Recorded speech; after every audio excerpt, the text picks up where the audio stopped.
Regular business meeting of the District of Squamish on February 7th. And we're meeting today on the traditional territory of the Squamish Nation. Motion to adopt the amended agenda in front of us. There is just one addition in the staff report section. There is only one addition, is that correct? Moved by Councillor Race, second by Councillor Pryor. All those in favor? Opposed? Motion carries. Is there any notices of motion? None.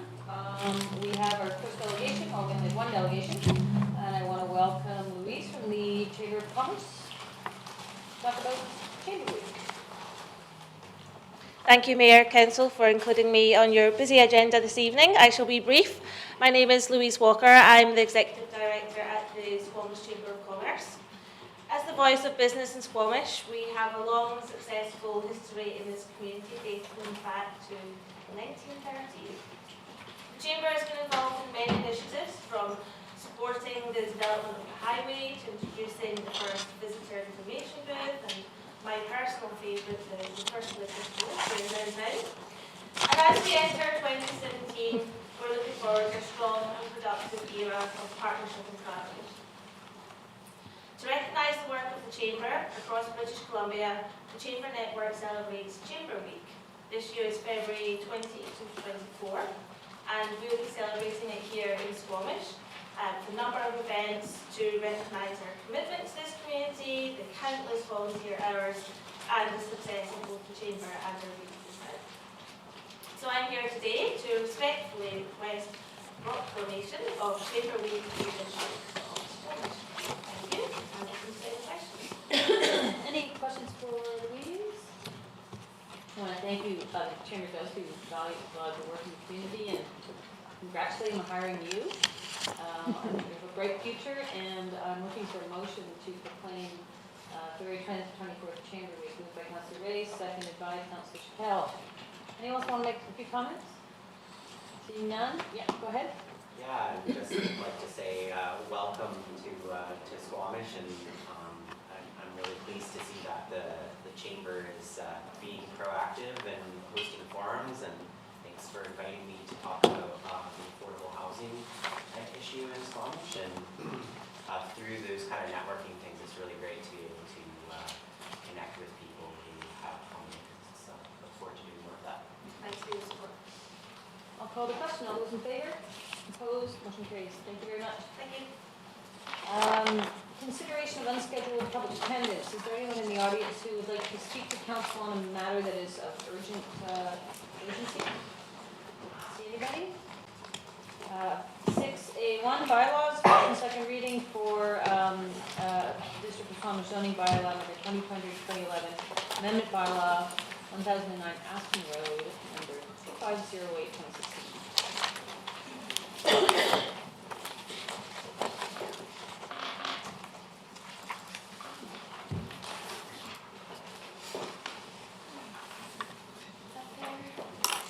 Thank you, Mayor and Council. My name is Terrell Gillespie, Development and Subdivision Coordinator. Tonight I'm presenting an application to rezone a property located at 1009 Aspen Road from residential 2 to multiple unit residential 2 to allow for development of townhouses. This is for consideration of first and second readings. The subject property is located in the North Yards neighborhood on Aspen Road near the intersection of Queensway and Government Road, just north of the business park. The OCP land use designation is residential neighborhoods. The property is located in the flood hazard area, so should this rezoning proceed, a current flood hazard assessment and covenant will be needed. Zoning here is currently residential 2. North and west of the property is also zoned RS2 and has single unit dwellings on it. The property immediately to the east is zoned RM2 and has multiple unit residences. This is the Mountain View Manor. To the south, across Aspen Road, is the business park. Should this rezoning be successful, the proponent would like to develop 9 townhouse dwellings on the property. Future development would require a development permit area 7 multifamily residential permit. A quick heads up here that it's likely that if the project moves forward, the proponent will request a rear setback variance. This is because it's an unusually shaped lot.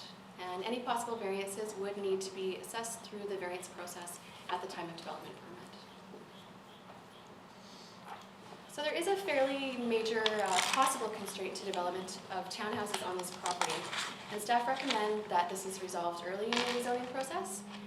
This is regarding the fire flow available on Aspen Road. So there is currently about 90 liters per second of fire flow available in the area, which is the minimum for multi-unit development according to our subdivision and development control bylaw, and is unlikely to be sufficient for the 9 townhouses proposed. This is a concern now because it might not make sense to move forward with rezoning if it's not possible to build the density permitted in the RM2 zone. There are a few ways that the proponent may be able to address this limited fire flow. One way would be to show that the development can go ahead as planned with 90 liters per second of fire flow. And to show this, the district would need the proponent to provide fire underwriter survey calculations that conclude that the available 90 liters per second of fire flow is sufficient. Fire underwriter survey calculations are prepared by a qualified professional who looks at criteria, including the floor area proposed, the materials proposed, and the type of sprinkler rating, etc., to estimate the amount of fire flow required in the event of a fire. If these calculations end up showing that 90 liters per second is not enough, another option would be to provide the upgrades, would be for the developer to provide the upgrades necessary to the district's water system to improve the fire flow. This option is thought to most likely be cost prohibitive for a development of this scale, but there may end up actually being another option. Staff have learned in the last few days that should water system upgrades needed for the Breeze development on Government Road go ahead, it's likely that that would also improve fire flow on Aspen Road, but relying on another development to proceed in order to enable this development might be complicated. So if this is the case, staff would like to review the situation and propose a solution to address the possible timing and other issues that could arise in this scenario. What staff recommend is that prior to a public hearing being scheduled, that the proponent provide confirmation of fire flow requirements, either with fire underwriter survey calculations or by working with staff to come up with a solution for moving forward under the scenario of potentially benefiting from possible upgrades provided by another developer.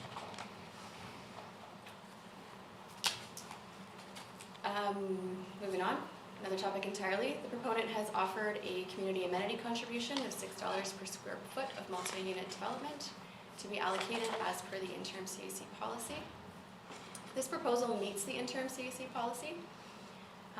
Rather than estimate the potential square footage of future development on the site, the proponent has requested that the actual CAC payment be delayed until development permit issuance. And this would allow for the calculation of the CAC to be based on the development permit drawings, which will show the actual square footage that is proposed. So in order to delay the payment of the CAC until the time of development permit, staff recommend that a land development agreement to secure the proposed CAC be prepared, executed, and registered to title prior to the rezoning and adoption, should that happen. Staff support this approach in part because, assuming this development moves forward, it might end up being the fire flow that limits the square footage that can be built rather than the zoning. So if the fire flow issues can be worked out and the development proceeds as currently envisioned, the CAC would likely end up being in the neighborhood of $70,000. So as already mentioned, the property is in the flood hazard area. There is a flood hazard assessment and covenant from 2015 already registered on the property, but both the report and covenant need to be updated to reflect the updated flood risk for the area that has been identified through the recent integrated flood hazard management planning. Staff recommend that these updates be completed prior to rezoning adoption. There's also known to be Japanese knotweed on the property and the adjacent district roadway, and staff recommend that an invasive species map and management plan also be required prior to rezoning adoption.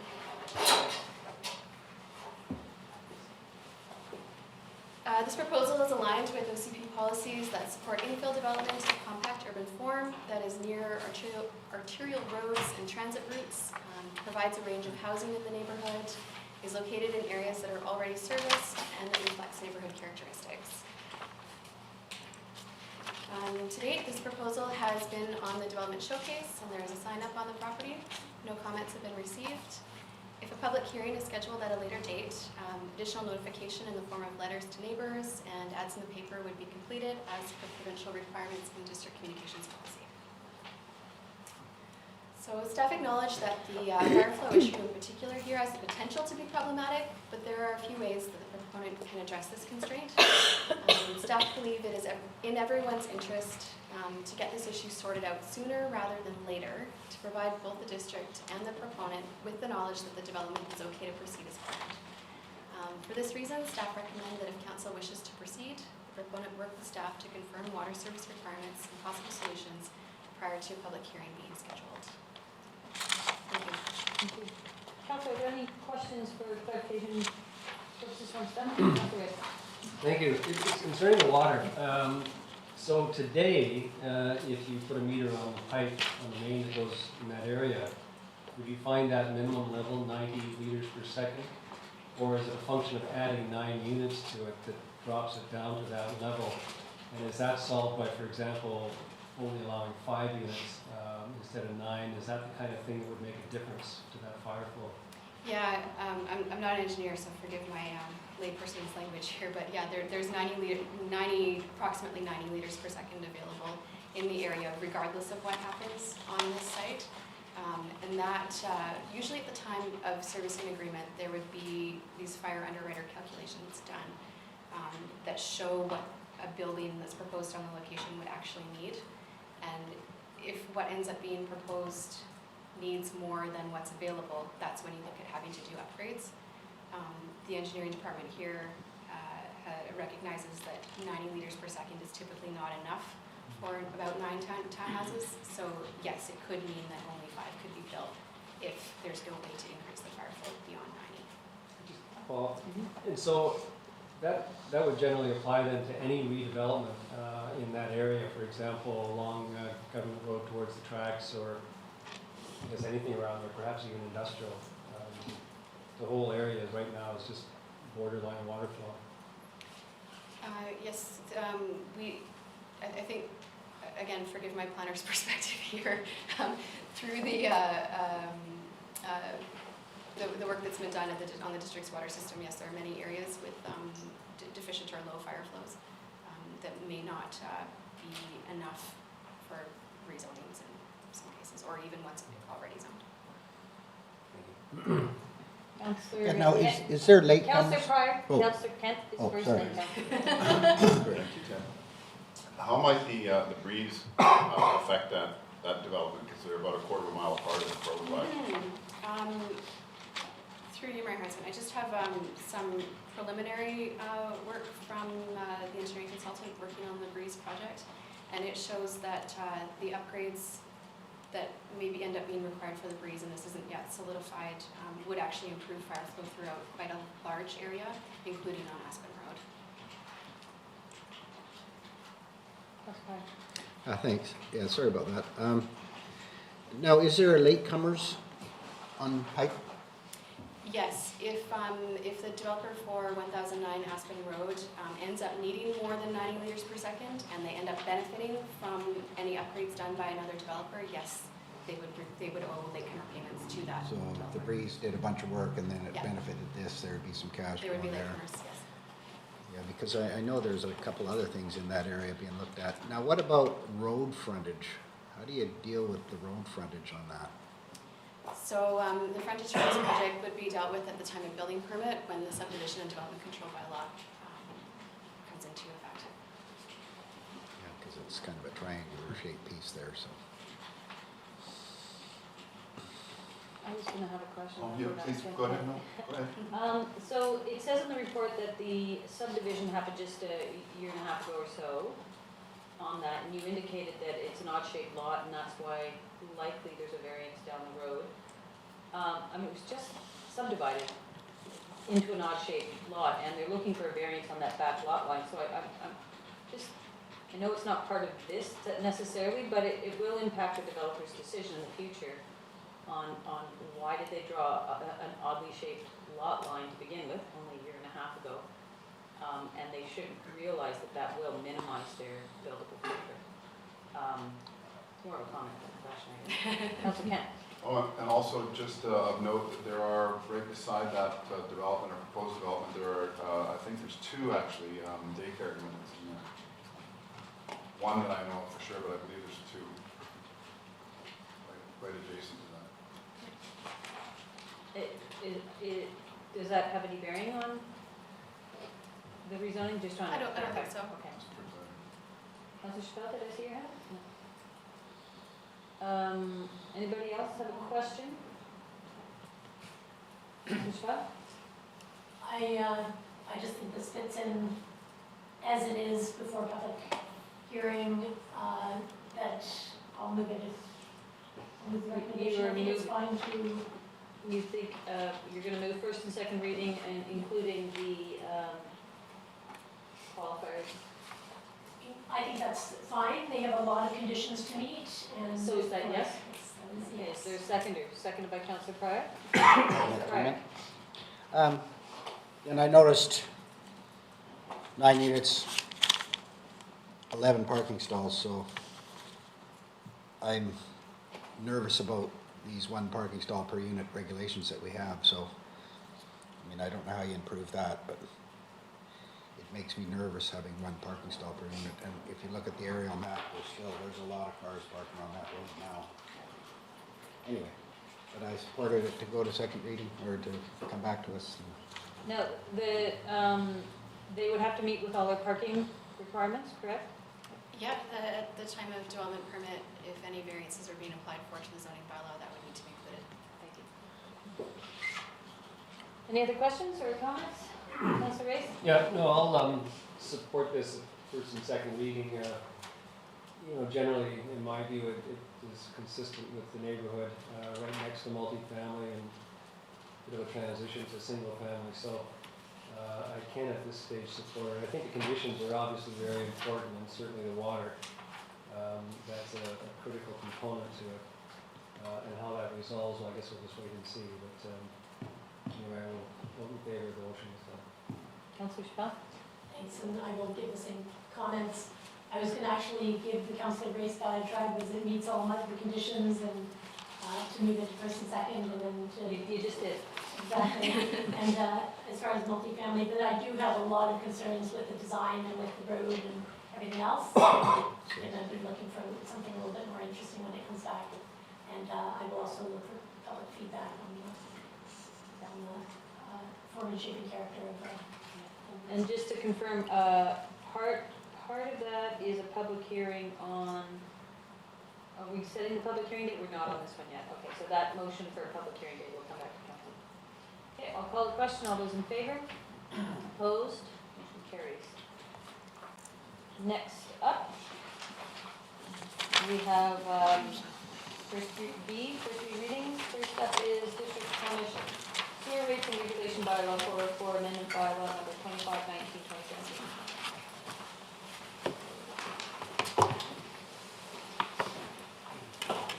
Welcome. Mayor and Council, my name is Linda Clausen. I'm the Manager of Financial Operations. What you have before you is 3 amended bylaws for the sewer rates and regulation bylaw, the water rates and regulation bylaw, and solid waste utility regulation bylaws. This is a simple amendment. It's to be consistent with the property tax penalty application of 5% on the second business day in July and 5% on the first business day in August. It's a consistent approach that will improve our due date compliance, cash flow, and administrative efficiency. And while we were looking at the bylaws, we also looked at, we realized that in the sewer bylaw, there was we didn't consider the penalties for late payments for our monthly sewer customers. We have 7 of those. So we amended the bylaw just to capture that as well. Any questions, council? Someone like to move the first 3 readings? Moved by Councilor Elliott, second by Councilor Kent. I'll call the question. All those in favor? Opposed? Motion carries. Next up is the solid waste utility and regulation bylaw 2375. That covers all of them. Okay, well, we'll do each motion separately then. Yes. Moved by Councilor Reyes, seconded by Councilor Kent. All those in favor? Opposed? Motion carries. And the final one is the water rates regulation and water expansion bylaw, number 676.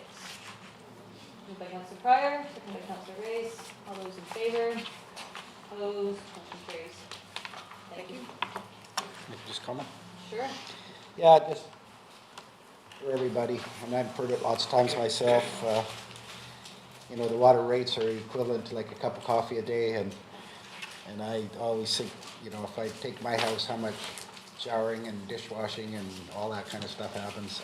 I never feel bad about paying for my water.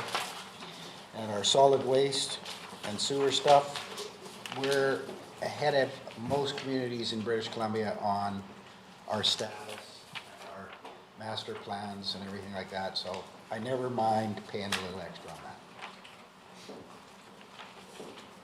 Thank you. Bylaws for amendment at third reading. District of Squamish Smokes West Parks Committee Establishment Bylaw number 1935, 2006 amendment bylaw 2522. Thank you, Mayor Heinzman. I'm Robin Arthurs, General Manager, Corporate Services, Recreation and Culture. We're bringing back the Smoke Bluff Park Establishment Bylaw Amendment, requesting Council rescind third reading given at former Council meeting, because at that meeting, Council had asked us to make some changes to what was already in the bylaw. What was accepted was the correction of the composition and appointments, and then Council had asked the committee to go away and make some recommendations on their chair appointments and bring back a solution. That meeting is happening tomorrow. We're having Smoke Bluff Park meeting. But it also, further to that, there's another addition to clause number 10 in the bylaw, and what we would like Council to consider is that the chair appointment item always be the first item on the agenda at that first meeting of the year. So that's why we're asking Council to consider rescinding that third reading given at the last Council meeting and giving a new amended third reading. And that's consistent with how we That's right. do Yeah. all of our other committees, so it's just to make sure. That's right, the order of the agenda. Yeah. So motion to rescind, is that what you're looking for? Is there a question? Yeah. I have just a question, but the meeting that's happening tomorrow, is this possibly going to impact what we're doing tonight? Separate issues? It's completely separate, so they will be appointing their new chair tomorrow, and it's business as usual essentially at that meeting until this will affect the next round. I'll make the motion to rescind. Moved by Council Reyes, second by Council Chappell. Call the question, all those in favor? Opposed? Motion carries. And then you're looking for a motion to give first three readings as Amended third reading. Yeah, as amended. Moved by Councillor Elliott, second by Councillor Reyes. All those in favor? Opposed? Motion carries. Thank you. District of Squamish Fees and Charges Amendment Bylaw number 2007 Amendment Bylaw 2510 2016 for adoption. Is there a mover? Moved by Councillor Reyes, second by Councillor Black-and-Wolf. All those in favor? Opposed? Motion carries. And then District of Squamish Fees and Charges Bylaw 2012 2007 Amendment Bylaw 2493 2016 be adopted. Moved by Councillor Black-and-Wolf, second by Councillor Kent. All those in favor? Opposed? Motion carries. 7A, Business, Community Planning and Infrastructure, Early Use of Funds, Landfill, Vertical Expansion.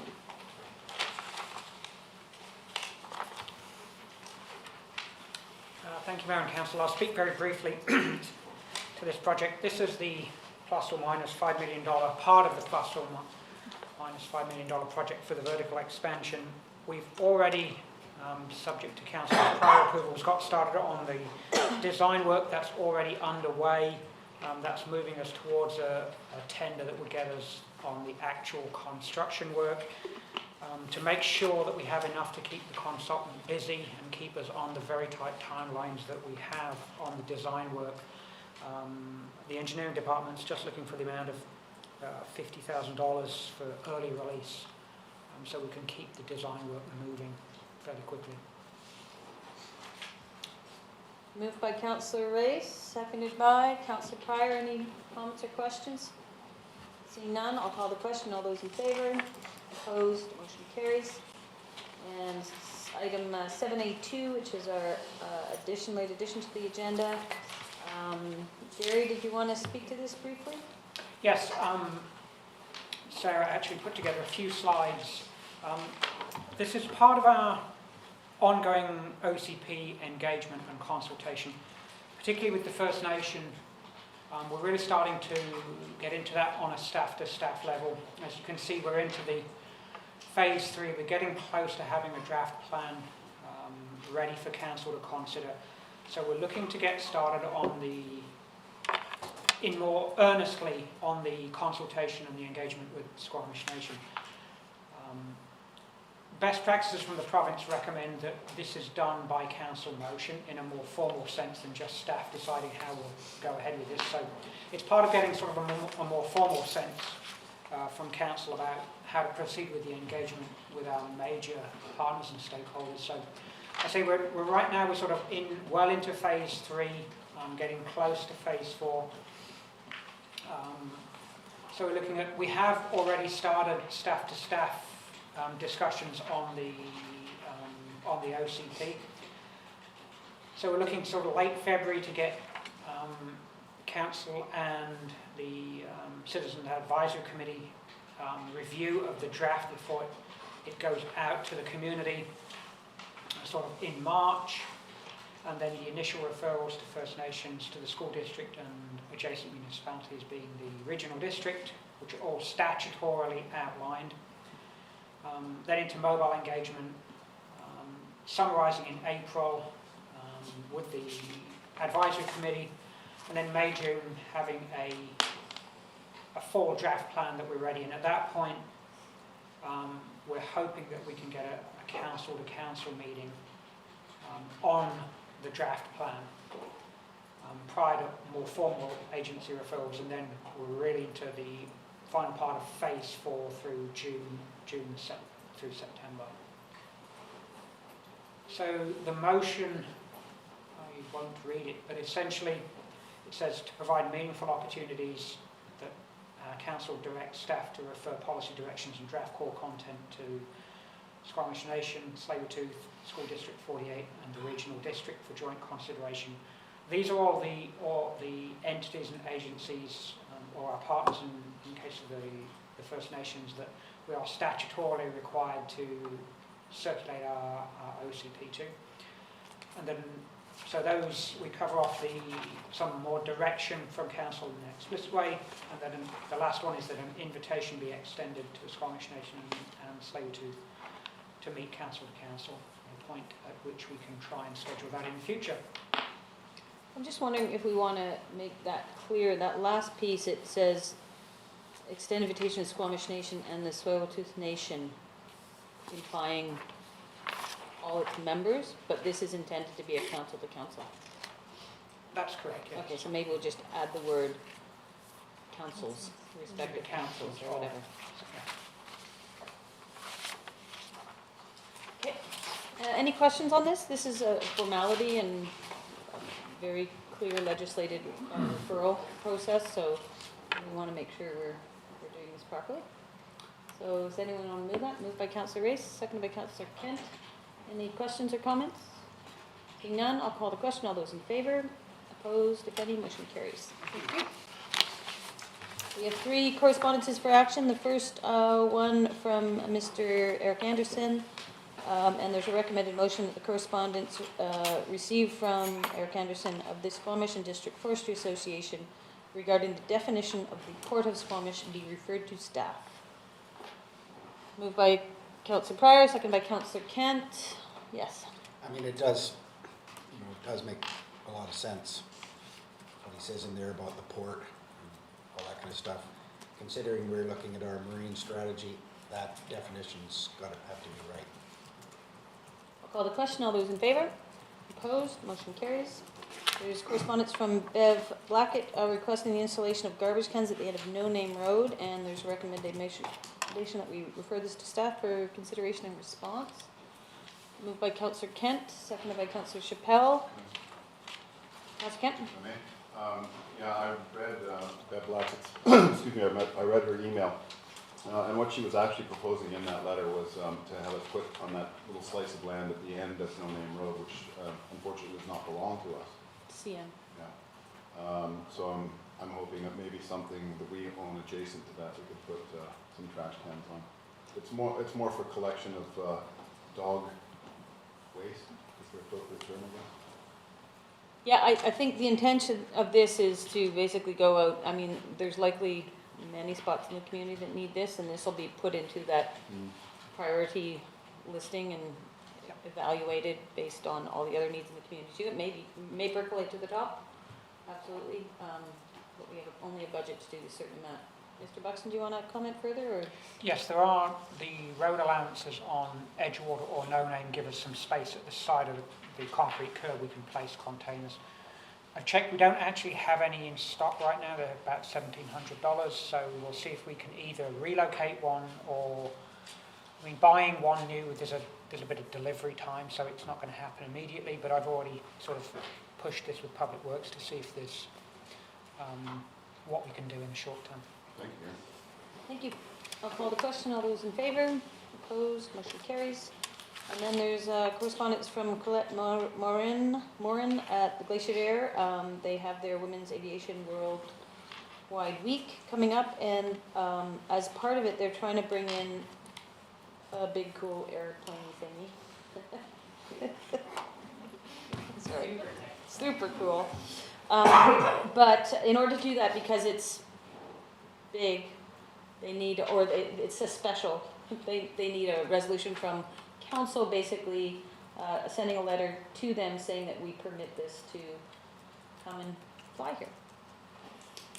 Councillor Chappell? I think this is a really cool event. I will move that the letter we get written. So that if any, By Councillor Chappell, seconded by Councillor Reyes. Did you have any more comment? if any women haven't managed to get over to Glacier Air and for this event, they do free flights for women to introduce them to aviation. And if you have any daughters that are interested in just even going and checking out the town, it's an amazing event. Yeah, they have speakers there talking. They bring some experts in. It's quite fun. Councillor Reyes, no, you can't go. You can sit there and watch it. No, and actually, and I do support this, but the, really it's more the comment. I was surprised that we had jurisdiction on how high a plane flies over our community or any other community. I would have thought that would be a federal matter, but to the extent that we do, I will support it. Great. I'll call the question. All those in favor? Opposed? Motion carries. You can just imagine the scenarios that happen to make it a rule that municipalities have to write a letter saying, yes, you're allowed here. There are 10 other correspondences on the next page. If you'd like something pulled, please put your hand up. Councillor Elliott. Number 8 and number 10. Anybody else?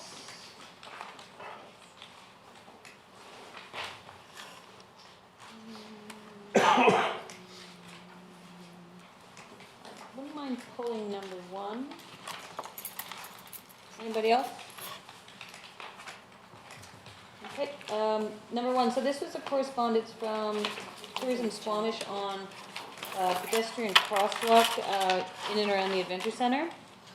And I would at the very least like to refer this to staff, because I generally agree with their preliminary comments and observations, and I want to make sure that we're considering those things. So I'm not sure if is staff even working on something in that front right now, or is this new information or new comments? No, through the Mayor. This has been, I sit on the SSC board as well, so this discussion's happened there a couple of times. The only thing that I've been able to respond is it needs to go into the priority list with all the other active transportation initiatives, so maybe we can see where it fits with those priorities in the $700,000 budget that we have. So I will at least see if it fits there, if not, plan B. Okay, so I'll move that we refer this to staff for consideration. Is there a seconder? Seconded by Councillor Reyes. All those in favour? Opposed? Motion carries. Item 8. So this is correspondence from Heather O'Hara, who's the Executive Director, the BC Nutrition Coupon Program. And so this is where families with little ones get coupons to spend at our farmers market and just create that community and the connection with local farmers. And there was an ask in that letter that we write a letter on behalf of council to Minister Lake to encourage that he continue to fund and possibly expand this program, and I think we should do. Yeah, and that was one of the ones that it actually probably should have been in correspondence with action requested, not in this section, so. So I'd like to move that we send a letter to Minister Lake supporting the ongoing funding. I'll second that. Councillor Buckingham? Friendly amendment, could we also CC the opposition? Oh, yeah, absolutely. Good job. Yeah, no, this is a really valuable program. It's amazing how much money they can recirculate into healthy food for families and individuals that need it, need that little bit of help. It's a really good program. All right, I'll call the question. All those in favor? Opposed? Motion carries. Councillor Elliott, number 10. Number 10, this is the Lower Mainland Local Government Association call for nominations, but it also highlighted resolutions. And UBCM is preferring for councils to move their resolutions for UBCMs through their local government association. So I just want to make sure that it was on an upcoming agenda for us to talk about any resolutions we might want to put forward. So maybe we'll put a motion forward that we refer this to committee of the whole meeting prior to the deadline of February 24th, was it? Yeah, it's coming up. So It we'll- might be in March. Nominations earlier. Prior than to that. the deadline that's on the Prior to letter. the deadline, that's on the letter.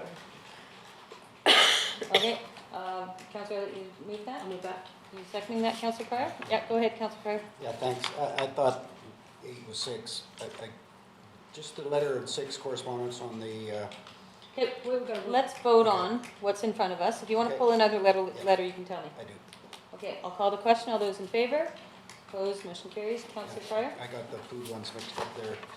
But the Oh, the Institute, Kwantlen College one? yeah, number 6, Good, yep. Institute of Sustainable Food Systems. Anyway, the guy talks a lot about all the food systems and wants to provide information, and I assume that because we have this here, staff's looked at that and they will be contacting everybody about that? So they held their information, this is a project that started a couple years ago. Yeah. They held it during a council meeting day, so the letter articulates that they would be happy to come and present to Squamish because they realized they scheduled their meeting on a council day. So I would suggest that we actually do bring them in, but it would be good to do it in a collaborative way with the food group that's working on some policy stuff.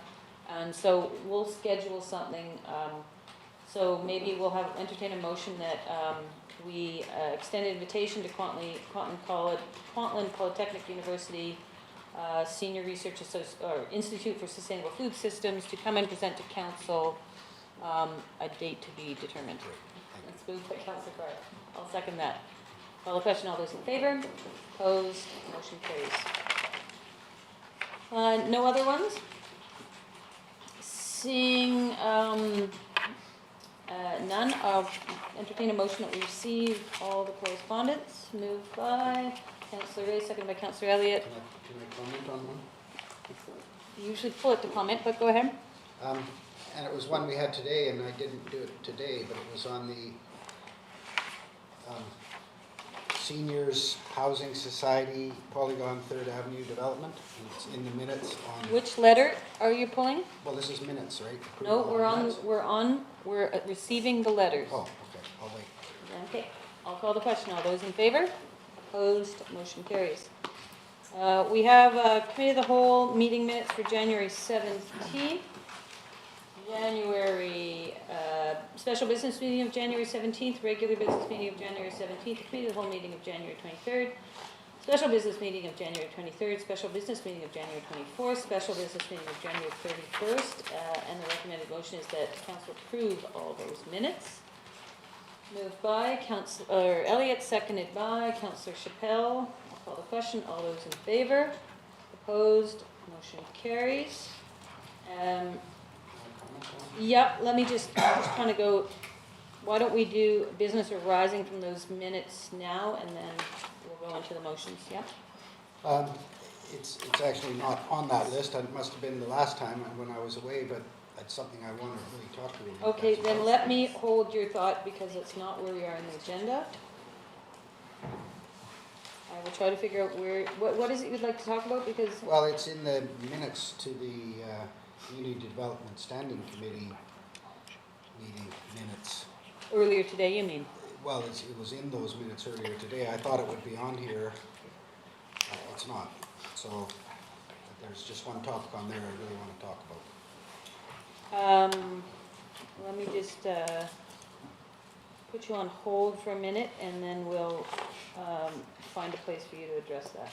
Okay, we're going to put you on hold for a second.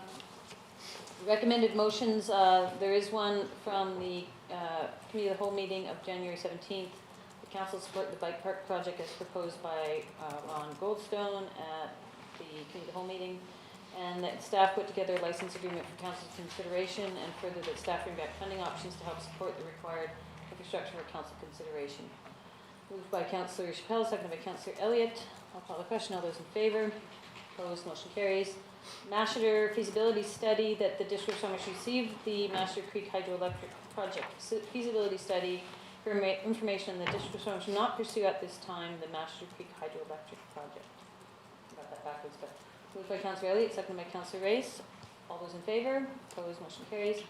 Business Park Sub-Area Plan zoning discussion, that staff prepare amendments to the District Official Community Plan, redesignating all 5 residentially zoned properties located between the western end of Pioneer Way and Government Road in the Sea to Sky Business Park area from residential neighborhoods to employment and industrial land designation, and that staff prepare amendments to the District Squamish zoning bylaw, rezoning of all 5 properties zoned, all 5 residentially zoned properties located between the western end of Pioneer, did it double? No, okay. And in the Sea to Sky Business Park area from residential 2, RS2, to an appropriate mixed use or industrial transitional zone or zones, and which accommodate the landscape buffers outlined in the Business Park sub-area plan. Moved by Councillor Chappelle, second by Councillor Pryor. Yeah, I'd like to talk about that. Go ahead.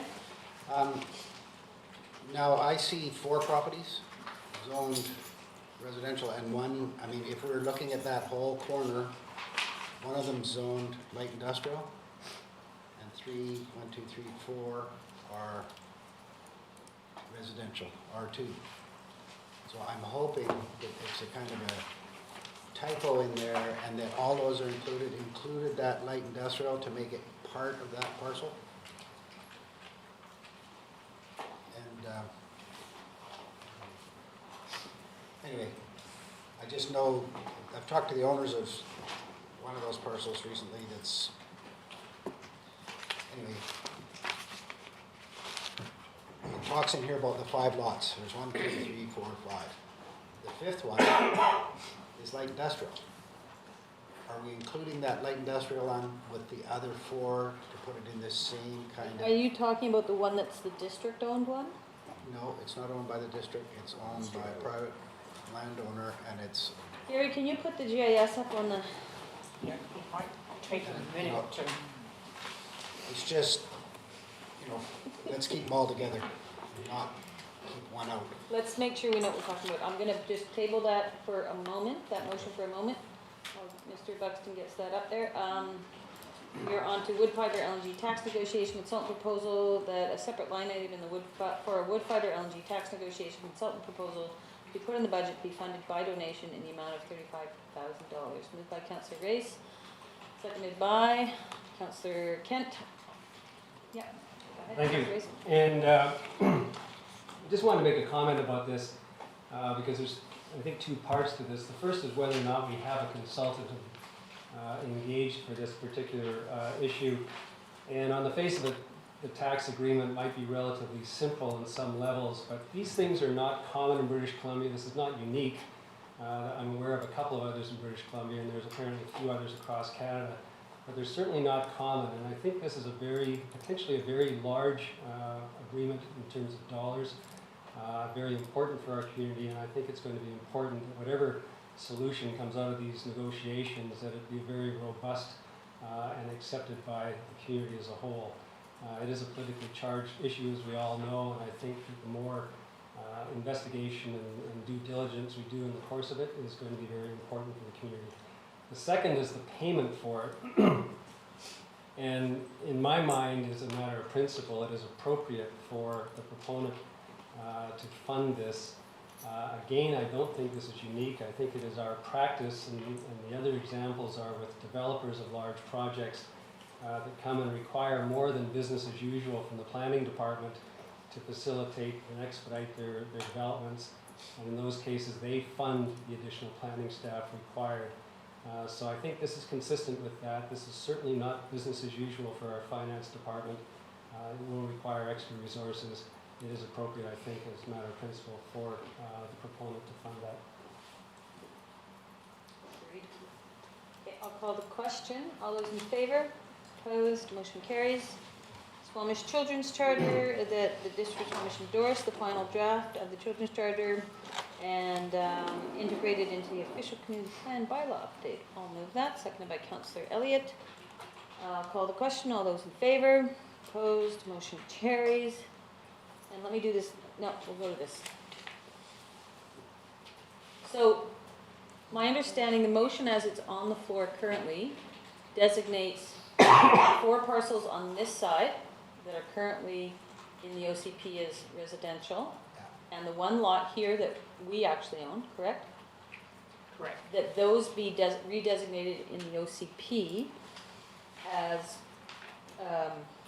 employment and industrial land designation, and that the second part of the motion is that they be rezoned from RS2 to and we're unspecific in this, we haven't exactly 100% determined, but an appropriate mixed-use or industrial transitional zone or zones which accommodate the landscape buffers. So it's just basically saying that the landscape buffers are still in there as prescribed.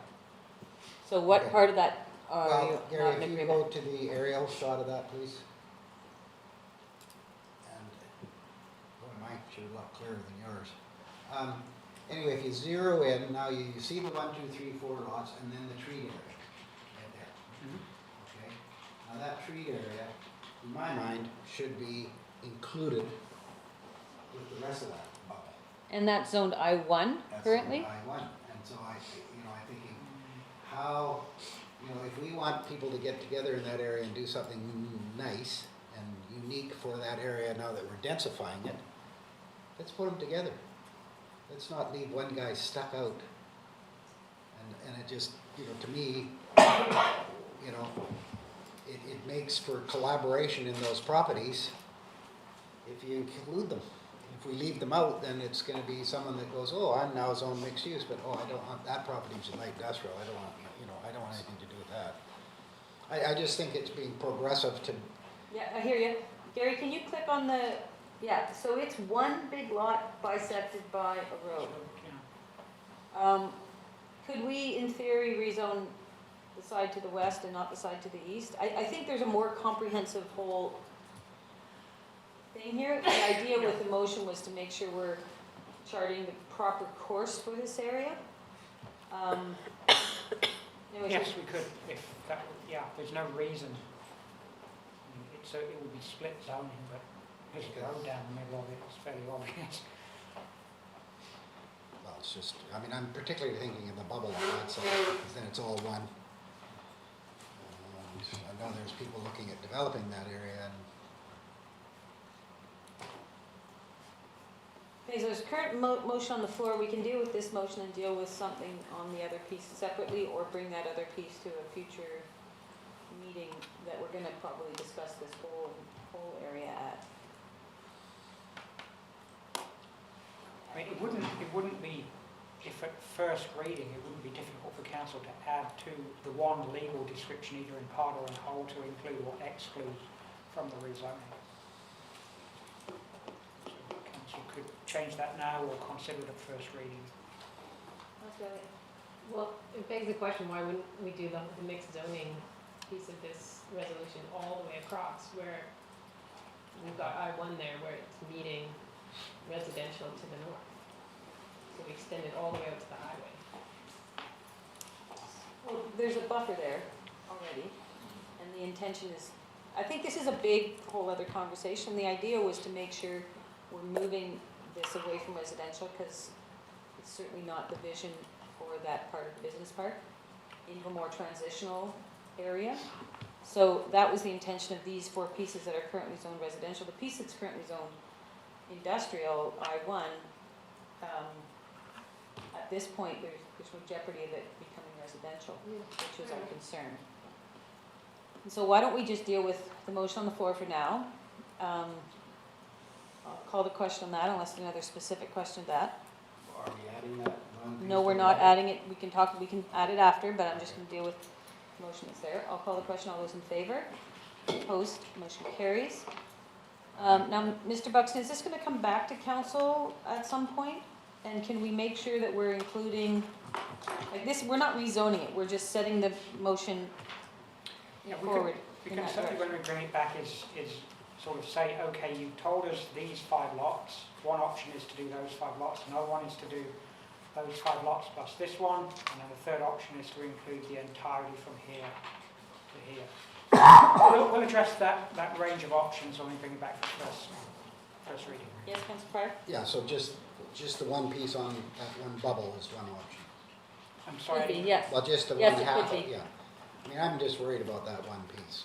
The other ones, that's a big discussion and Well, I think the other thing council said was we need to do a updating of this master plan. It's old, it's not reflective of the goals, it's certainly not reflective of what's come out of the OCP dialogue. So that needs to happen too. So we'll incorporate that conversation into the next, when this comes back. okay. Thanks, Councillor Pryor. Tax and utilities, late payment penalties.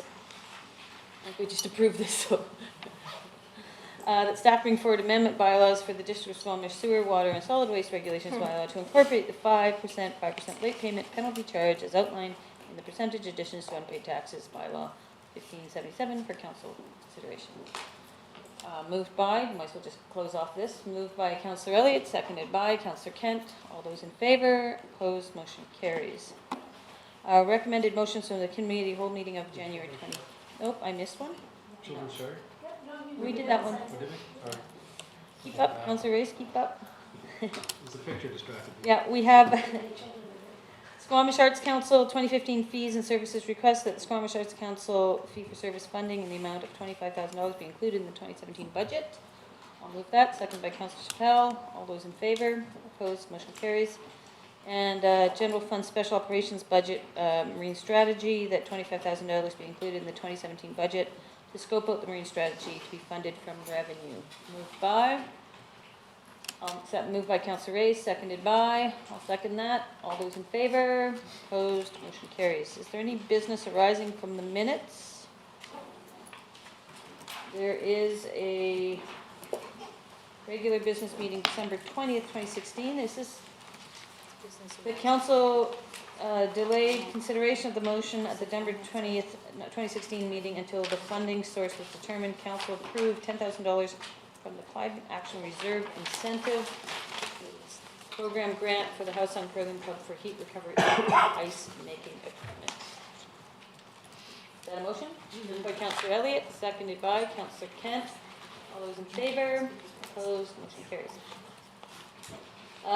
There's meeting minutes from the Public Art Select Committee. I'll move those for information, seconded by Councillor Chappell. All those in favor? Opposed? Motion carries. That the ADP minutes from January 19th be received. Moved by Councillor Pryor, seconded by Councillor Kent. All those in favor? Opposed? Motion carries.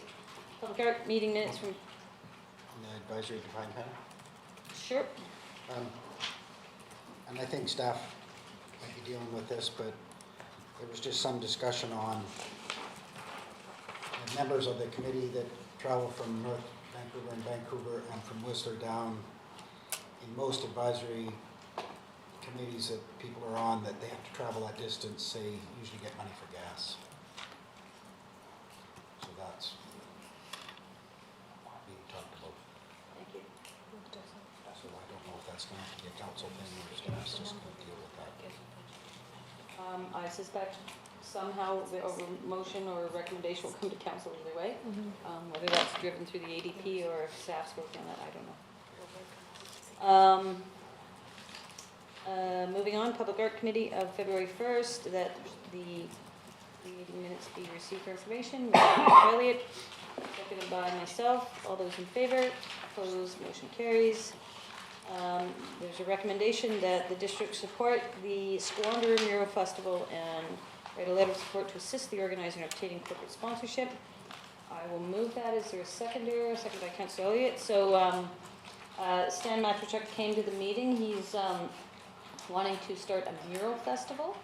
He's not asking for any money at this point. He just wants to get this going. They have such a thing in Vancouver that's been phenomenal.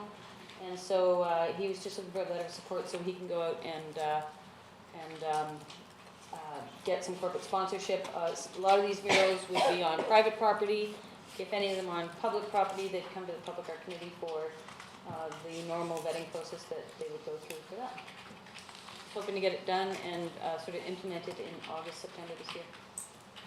I'll call the question. All those in favor? Opposed? Motion carries. And there was a resolution about the library wall that staff include the library wall as one of the upcoming proposal calls for artists. I'll move that. Is there a seconder? Seconded by Councillor Black and Wolf. All those in favor? Opposed? Motion carries. Public and Corporate Services Standing Committee that the meeting will be received for information from the January 24th meeting. Moved by Councillor Elliott, seconded by Councillor Chappell. All those in favor? Opposed? Motion carries. There's a resolution food policy that Councillor Elliott be appointed the council representative to the Squamish Food Policy Council. I'll move that, seconded by Councillor Chappell. All those in favor? Opposed? Motion carries. And that Mayor and Council Race solicit support from the SLRD for agricultural inventory as a first step, and that Council allot up to, and we're going to amend this because the SLRD has indicated they will share in the cost.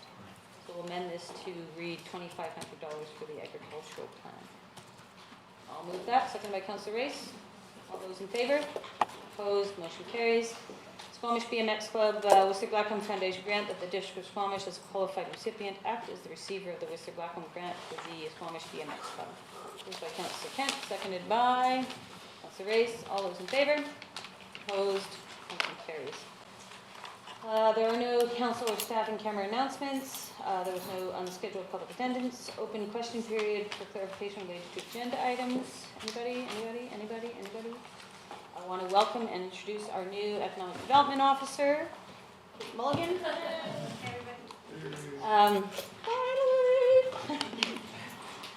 Councillor staff announcements.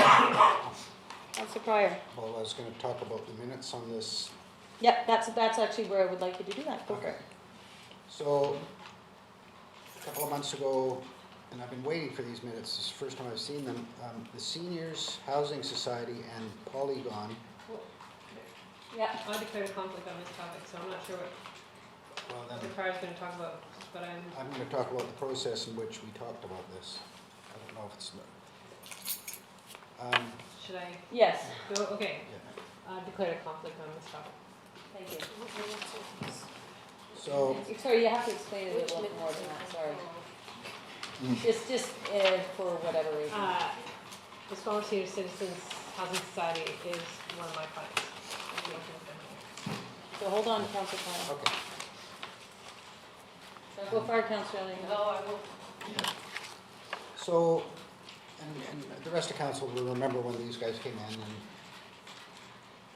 and they had a really interesting idea of how to build some new seniors, and after listening to them, I think we were all pretty much supportive. And then we left, and I kept thinking about it, and for one thing, I don't like these things that come in, these big, huge things that come in and ask for kind of a tentative support in 15 minutes. I think we should be brought in these big things, and we shouldn't be asked at that particular meeting for support. We should at least have a chance to sleep on it. Because after thinking about it, the Seniors Housing Society has 2 parcels of land, roughly 2 acres each. And in this deal, the empty 2 acres, there's going to be a new building built that will house 200 units and replace 170 units, so a net gain of 30 units. But also, in this deal, we're going to lose 2 acres of seniors housing land. And the district itself gave that land to that society for seniors housing. So in reflecting on it, I thought, I don't mind them building a new seniors housing on the empty 2 acres. But when they tear down that old one, I want to see more seniors housing built. I don't want them to go into market housing and high-rise with big fancy suites for sale. So, and of course it says councillor support in principle the proposed redevelopment of Lot 1 on 3rd Avenue as presented by Squamish Senior Citizen Society. So, you know, and in hindsight, in looking at developments that come in and ask us what do we think in a half-an-hour meeting, and we go, yeah, that looks pretty good. Well, I feel like my hands are tied a little bit into supporting it after that. And so I'm really uncomfortable with this one, and I wanted us to have a discussion about it and invite them back in. I really don't like the idea of the community giving 4 acres to the seniors group for seniors housing and us supporting them selling half. It just isn't, you know, in hindsight, it's just not, it just didn't make it with me. And so, you know, you know, I mean, if you look at the way land works, they've got an empty 2 acres, and so they're going to sell 2 and finance a building in there. I mean, what does this group really giving the seniors? Are they giving them $3 million? Or are they giving them $1 million? Or are they giving them a few consultants to help them get a building built? And then they're going to buy, you know, so.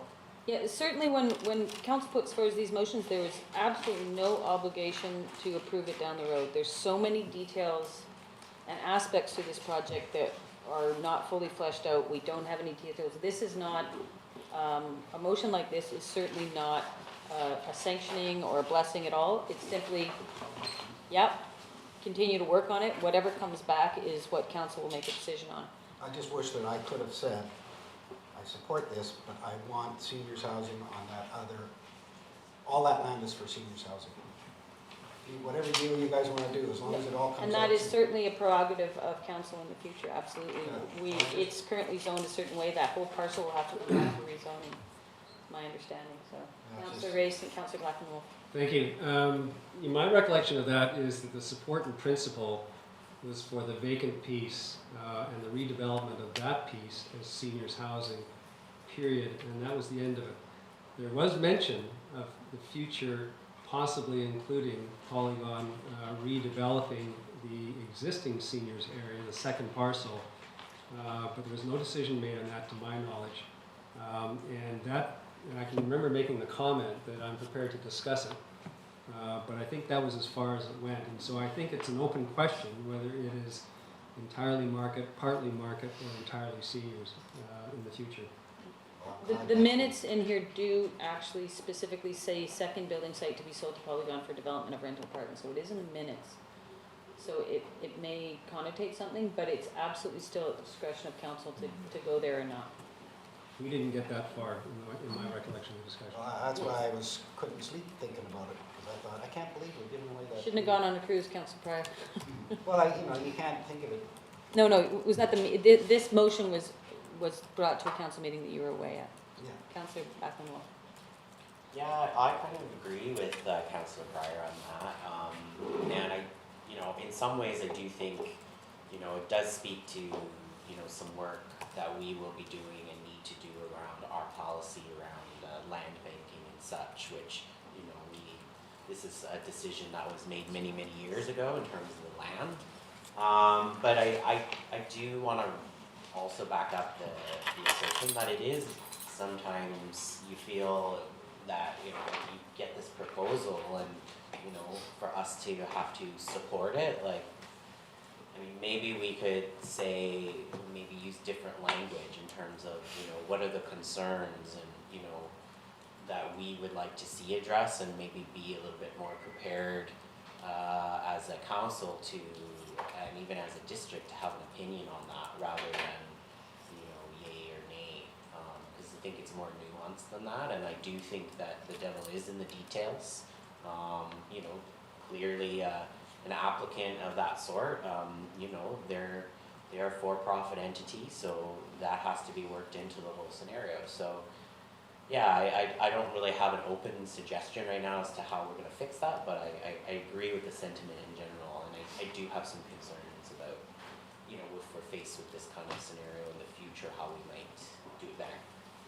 So looking to Linda and Gary to maybe help us out here a little bit, how would we reword a motion like this? Because like in my mind, we didn't give any approvals. We kind of said, yeah, it looks interesting, keep working on it. And that's sort of, I think, the intent of the motion. But it does not give carte blanche to everything that was proposed. So is the wording saying something support in principle not enough to qualify it? Or should we be looking at a different way of articulating initial openness to the idea? Or exploring the idea? Well, what I've heard is that you've got a motion that covers two issues. So perhaps the first thing is to think about the support for one issue and then your level of support for the other issue and phrase the motion. So if, as Councillor Race has suggested, that the development that's proposed seems to have support of council, the redevelopment of the other site is sort of a separate issue, may not from what I've heard, so maybe to And the motion is very specific to lot 1. It's not specific to the Cedars lot that's currently built. It's to the one empty lot. Like, the motion is very specific. The proposal included this sort of shuffle game. Yeah, Mayor Husband, just to talk about this, and I can weigh in again, but it could be semantic, so should the motion have a caveat? So recognizing this is not approval, council's open to entertaining, I don't know, like, are we just wordsmithing to make it more clear that, This is not approval. keep working on it, yeah, so. Well, we don't have to answer it now, but it's Yeah. maybe just something to think about instead of having that standard support in principle sort of thing. The motion is very clearly on the one specific lot. It does not reference the tradesy lot. Is that a word? Is that a development term? Councilor Behar. Well, it does talk about selling the other one, and, No, that motion does not. oh, okay. The motion, I'll read the motion out. That council support in principle the proposed redevelopment of Lot 1 on 3rd Avenue as presented by the Squamish Senior Housing Society at the December 6, 2016 Community Development Standing Committee meeting. So it's very specific to that one lot.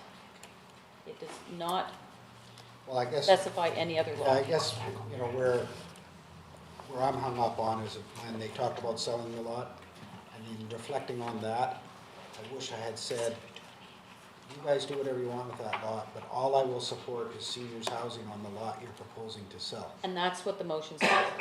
What says that? The motion is specific to only The one that's been. the one that's being proposed as, Okay, well then my thoughts would be, when we have these big people come in and talk about a big deal, we don't give them support in principle on the first kick at the can.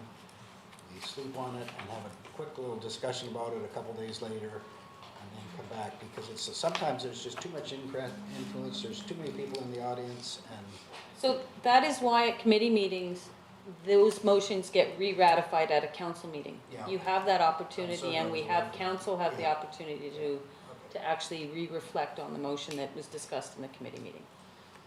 So we do have that built-in process already. I'm sorry I was away. I apologize. Sorry.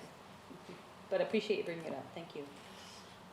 Council announcements, anybody? Oh, let's get, He's coming. I've got a few I can get going on this, I can find one. Where should we go, here we go.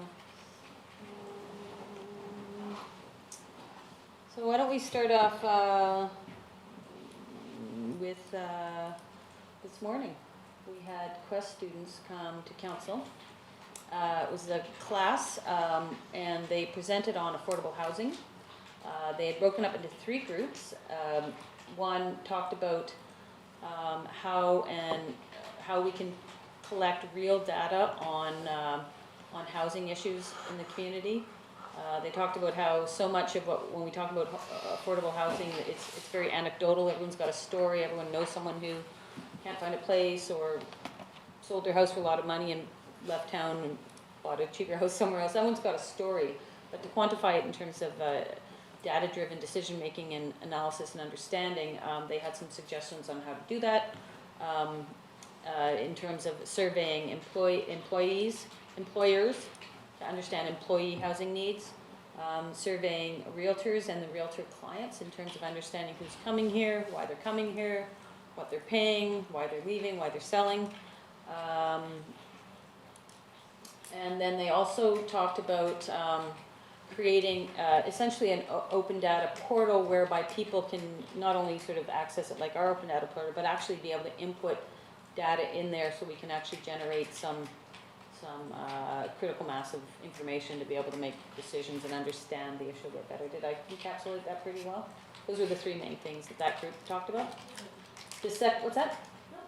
The second one was they were talking about the possibility of creating a housing authority, and they sort of weighed the pros and cons of an internal housing position and a housing authority. We had quite a bit of a good conversation about that. They did a good amount of research. It was really well thought out. I think they didn't realize that we hadn't actually created an internal position, but contract position to help us drive us in the direction of something like an authority, whether it's an authority or a nonprofit or something like that. And really good conversation about that.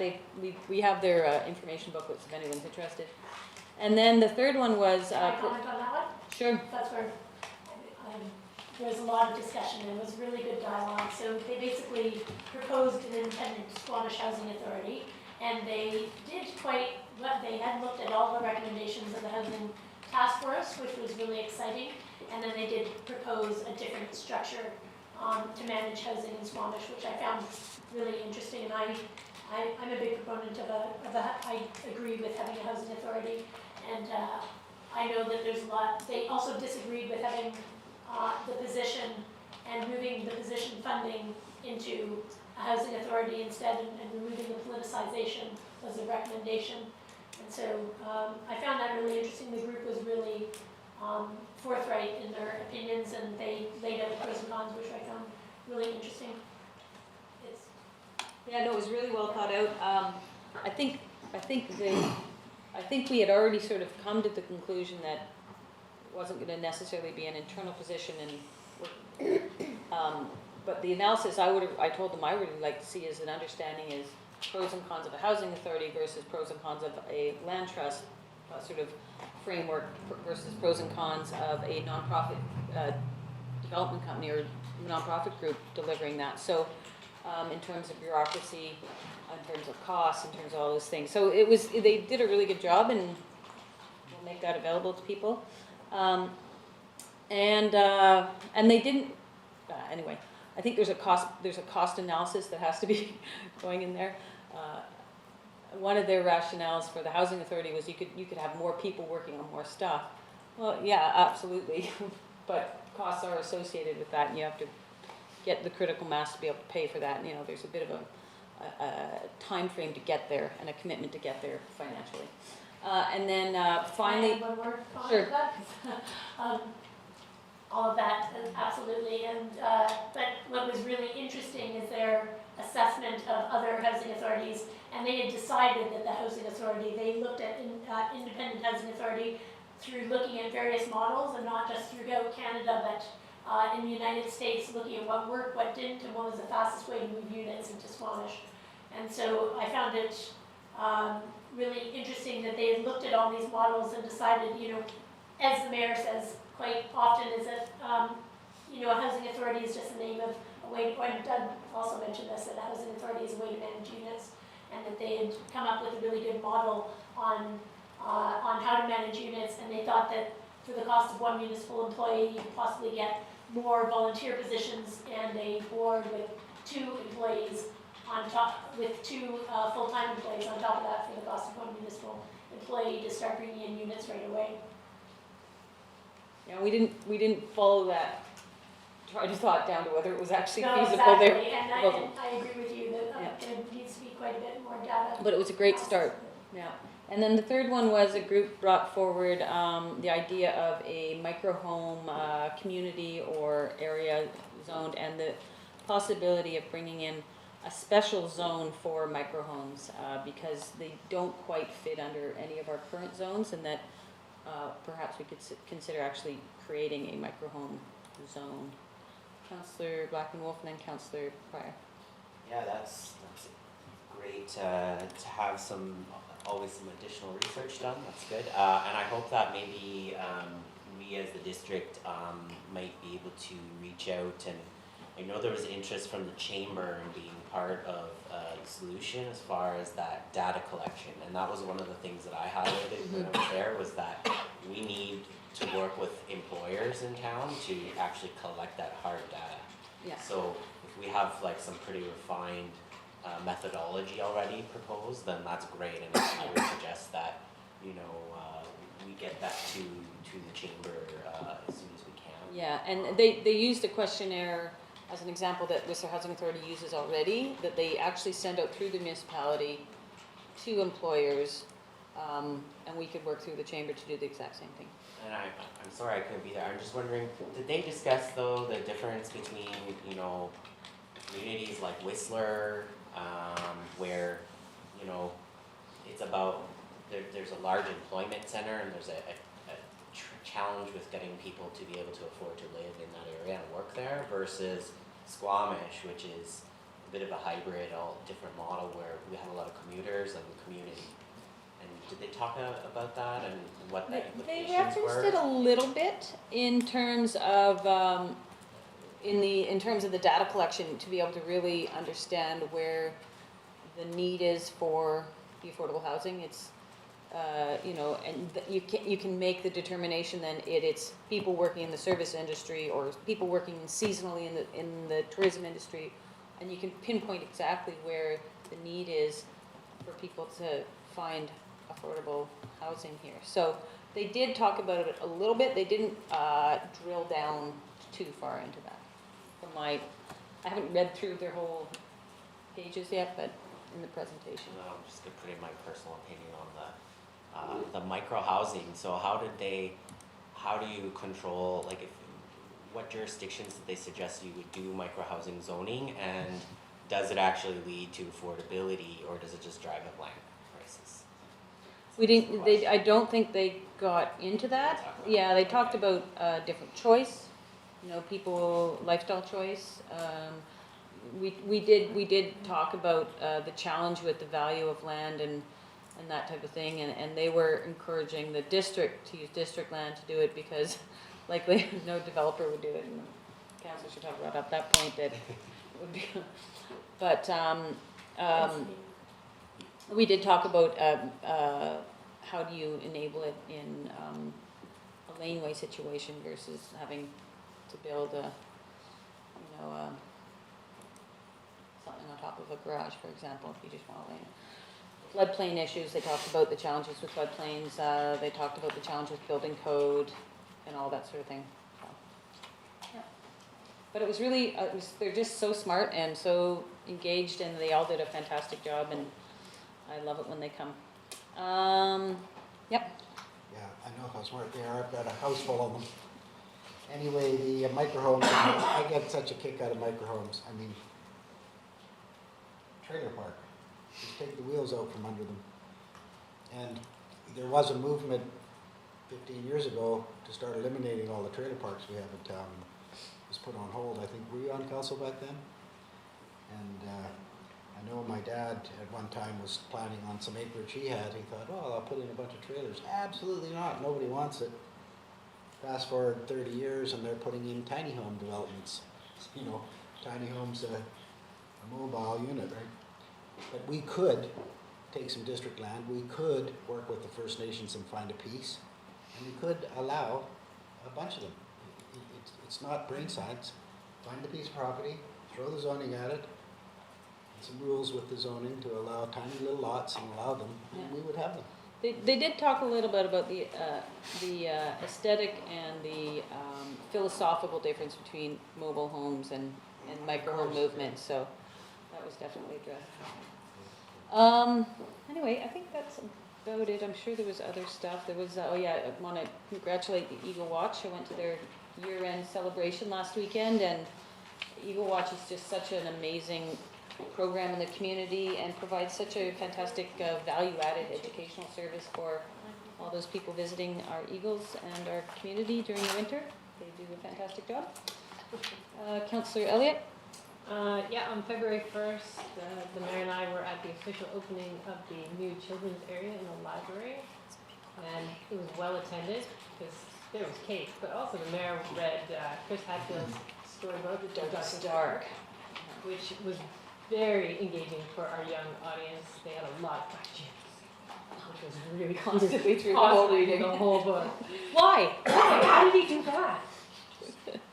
Anyway, it's a beautiful area that they've created over there. Excuse me, I just lost my voice. And this was through an endowment that we received. Maybe you could speak to the guest that was there. I'll have a glass of water. Yeah, and I forgot the woman's name, but essentially there was an endowment that was left that basically to the library, and they put it towards upgrading the children's area, and it's safer, it's brighter, it's well designed. They got done a really nice job over there. Yeah, and the woman who left the money was a former teacher. So it was quite poignant that her money went to upgrade the children's area because the library didn't know her personally.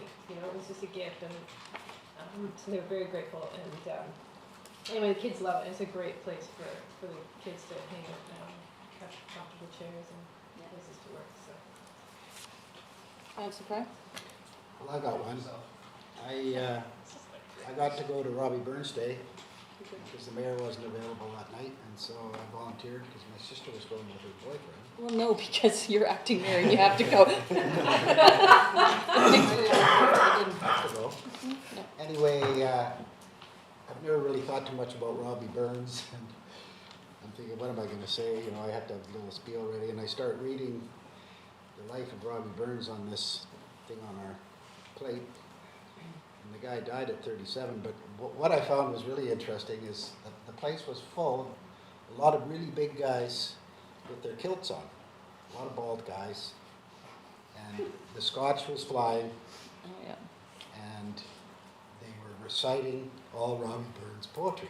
They were doing poems all the time. Yeah. And it was really, really pretty Pretty cool, interesting. yeah. You know, these big guys with accents reciting poetry and drinking Scotch. Anyway, it's pretty good.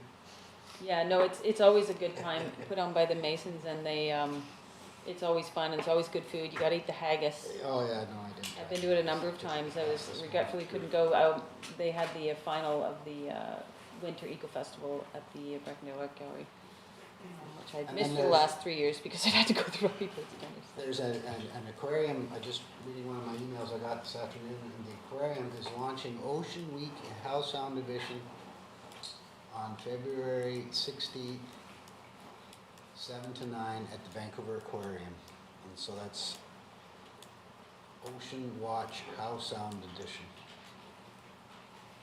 Great.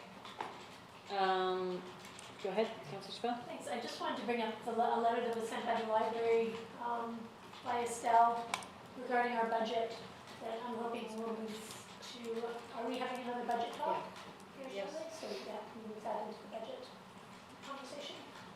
It's already done. That was in Already today's done. list, right? Perfect. Thank you. Already done? Great. So a few more things on Sunday night, after I watched Lady Gaga's fabulous performance at the Super Bowl. I went to a vigil at St. John's Anglican for the massacre in Quebec. Really nice turnout.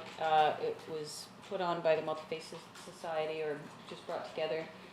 And it was really fabulous to sit there and be purposeful and mindful and think about that situation and give our thoughts to those people affected, directly and indirectly. But it was, you know, you had members of the Sikh Society speak, you had members of a variety of Christian denominations speak, you had a Jewish woman got up and sang just this beautiful song. A couple members of the Muslim faith got up and spoke. So it was just, you realize that we're all the same, we're all grounded in the same things, and it was just a really nice, simple, thoughtful, mindful ceremony. Also, last night, a number of us attended the BC EDA, the BC Economic Development Association Annual Ministers Dinner. We had 6 members at our table. We did it a little differently this year. We all sat at the same table, which was really good because every time someone, so at this dinner, essentially, it's a 6-course dinner. Don't get too excited. One course is coffee. The other course is like sherbet, you know. But, and it's higher level, you know, ADMs and deputy ministers and senior staff in a variety of different ministries, international trade, community, what used to be municipal affairs, now it's community, blah, blah, blah, blah, and predominantly, I can never remember what the, and then predominantly Minister Bond's skills, jobs, and tourism. And we took, what's that? Skills, jobs, and training. I think tourism is one of hers too. Anyway, we took a bit of quite an eclectic delegation. Myself, the CAO, our new economic development officer, had a jam-packed day. was dragged out to this, as well as Louise from the Chamber of Commerce, Torrin from Newport Development and all the stuff happening down the ocean front, and Chris Lewis from the Squamish Nation. And so every time someone came to our table, it was like all Squamish. And Minister Bond was, there was about 18 tables or so, and she only gets to go to six of those tables, and so we had Minister Bond for one of our meals. And we got to speak to her directly about some of the initiatives that are going on in Squamish. So it was actually, this year, I think it was quite, and Linda maybe wants to comment further, and maybe Kate, having all Squamish at one table. Sometimes you're at a table and you hear about, you know, Shuswap, and they might be doing this, and Sycamoose, and sometimes it's nice to hear, but oftentimes it's a specific little issue they want to talk about, whereas we could just do Squamish. We talked about international trade issues and opportunities in different programs, and a real variety of immigration, a whole bunch of different things. I don't know, Linda, do you want to add to that? Yeah, I think the value also was just even from collaborating with our stakeholders here in Squamish. So with the chamber being there through Louise, you know, Chris Lewis from Squamish Nation, our new economic development officer. It was her first day at work, so I can't think of anything more appropriate. So within the team, it was great too, our own conversation, and then being able to leverage the time was really, really effective. And the contacts in terms of a staff-to-staff relationship as well. In fact, one of the individuals that was at our table, we met with him this morning at 10. So. Yeah, it just happened to be that Linda had a meeting scheduled with this one. So yeah, it was just really good. Anybody else? Anybody else? Okay, don't see any. Motion to terminate. Moved by Councillor Elliott, second by Councillor Kent. All those in favour? Opposed? Motion carries.